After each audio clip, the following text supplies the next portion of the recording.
que você acha dessa situação atual do banco?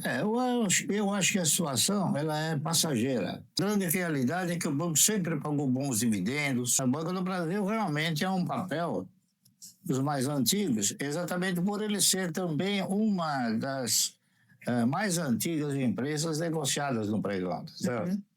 As demais elas foram entrando na razão direta que houve um interesse de abrir o capital da empresa. Sim. Mas o Banco do Brasil, ele realmente tá como o papel mais antigo da carteira, certo? Um dos mais, né? Um dos mais. O Banco do Brasil, Já abriu o capital 80 e a poucos? Clabin também. 80 e poucos? Não, em 70. 70? Não, 60. E eu lembro que na época tinha até PN também, não tinha? Não era O Banco só do isso. Brasil, o Banco do Brasil somente tinha negociado as ações no AN na década de 69 e 70. Uhum. Depois eles resolveram emitir ações preferenciais. E ao longo do tempo terminando com as ações preferenciais. Porque aí o banco entrou, então, num novo regime de negociação, que foi o regime de novo mercado, tá certo? Então ele foi obrigado a suprimir as ações preferenciais. Mas a grande realidade é que o banco sempre pagou bons dividendos, sempre contemplou bem os acionistas. Houve uma época que ele dava bonificações de 100%, 200%, quando o capital era muito pequeno, né? E aí a gente conseguiu aumentar o nível da carteira. E como ele sempre pagou dividendos, nós sempre tivemos a oportunidade de receber os dividendos e reaplicar esses dividendos da compra de mais ações, tá certo? Esse é o objetivo principal, de você dimensionar a carteira na razão direta dos ganhos que você ofere, né? Então é a única forma que você tem de tornar a carteira mais dinâmica, tá certo? É isso aí. Então é o que eu tenho feito. Aliás, as pessoas perguntam às vezes se eu mudei. Eu falo, não mudei, eu continuo fazendo a mesma coisa, tá certo? Porque se foi bom no início, por que parar agora, não é isso? Então, só que as coisas mudaram. Antes, nós executávamos essa carteira, não é isso? Com valores menores. Agora os valores cresceram, então é claro que a gente... Outra proporção agora. É uma proporção maior, entendeu? Legal. Mas não mudou nada. Eu continuo fazendo a mesma coisa que eu fiz quando comecei a carteira. Legal. Tá certo? O senhor tem uma história até muito legal no livro do senhor, que é a sua biografia, O Rei dos Dividendos, que é aquela história que eu também faço parte, então tenho propriedade para falar, eu sei que é uma história muito legal, de quando a gente foi lá em 2008, lembra aquele evento lá do Brasil Open? Que foi quando o senhor teve um insight muito, muito legal, né? Eu acho que uma das frases legais que o senhor fala é que a informação, ela tá aí para qualquer um assimilar e interpretar, né? Então, conta pro pessoal que não leu o livro, conta que episódio foi esse aí que a gente foi viajar e o que o senhor chegou à conclusão depois dessa viagem? Nós, por exemplo, fomos a um evento de Brasil Open, não é? Na Costa do Sauípe. E o presidente do banco, naquela ocasião, ele resolveu, na época, dar uma palestra, né? Falar alguma coisa sobre o banco, etc., os objetivos, as perspectivas, os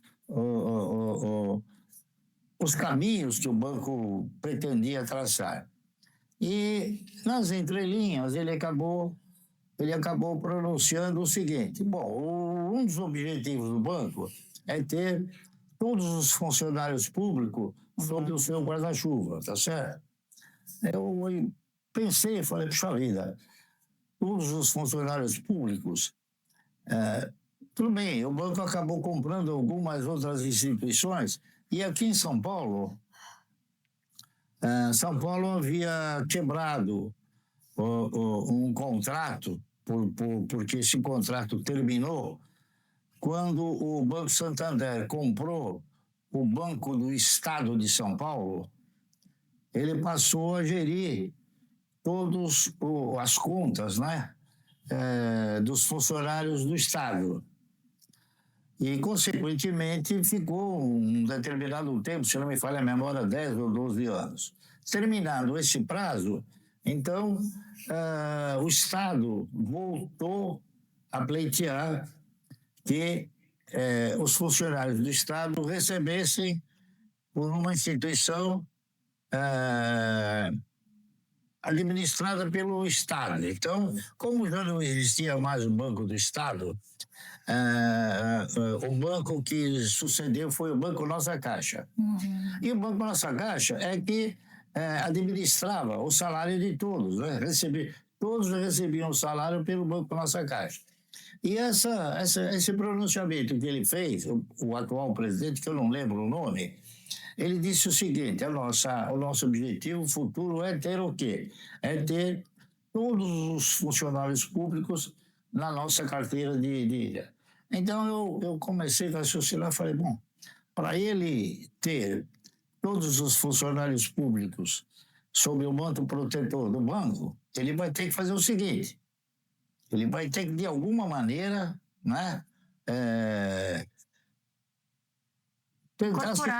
tentar se compor com o governo do Estado de São Paulo, para ver qual o procedimento que possa ser ativado no sentido de passar esses funcionários, ao invés de receberem os seus salários pelo Banco Nossa Caixa, receber pelo Banco do Brasil.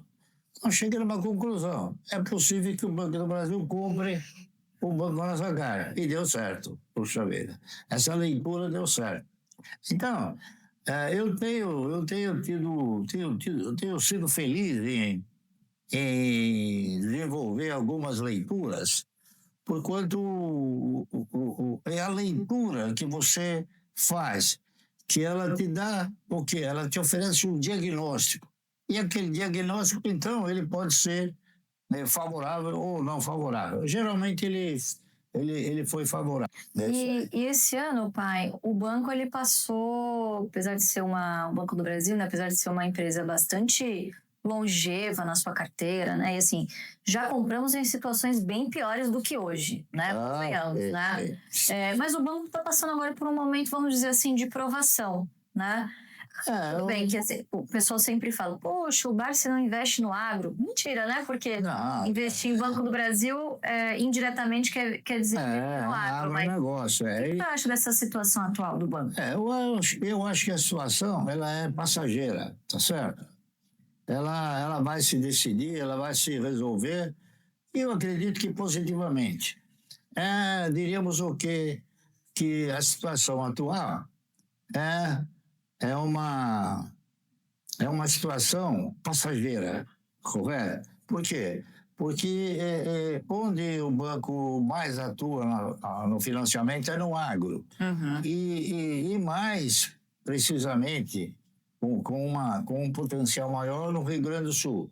E o Rio Grande do Sul, em 2024, ele foi assolado por um processo de enchentes, não é isso? E dizimou todas as plantações. Então, eu mesmo, há pouco tempo atrás, estando em Gramado, eu consegui ver uma carreata de tratores, todos eles solicitando que o banco encontrasse uma solução, porque eles não iam ter condições de pagar os financiamentos em virtude do quê? Em virtude daquela catástrofe que houve, né? E isso, não há dúvida nenhuma, refletiu no resultado do banco, porque o banco teve que bancar essa situação. Mas isso é passageiro, tá certo? Isso vai passar. Por quê? Porque o banco ele tem uma série de obrigações, né? Compromissos, eu diria, não tem obrigações, mas compromissos, principalmente com a Previ, não é isso? E a Previ tem os seus associados. Verdade. Então, e tem também uma participação relevante no banco, né? A Previ, que é o fundo de previdência mais antigo do Brasil. Um dos mais antigos, um dos que sobreviveram, não é isso? Sim. Previ, Funcef, a própria Petros, né? avalia. Agora, tem alguns que, mesmo sendo do Estado, também não foram bem, que é a questão do fundo de pensão dos Correios, né? Postais. Postales, não é isso? Uhum. Mas isso é história para outro comentário.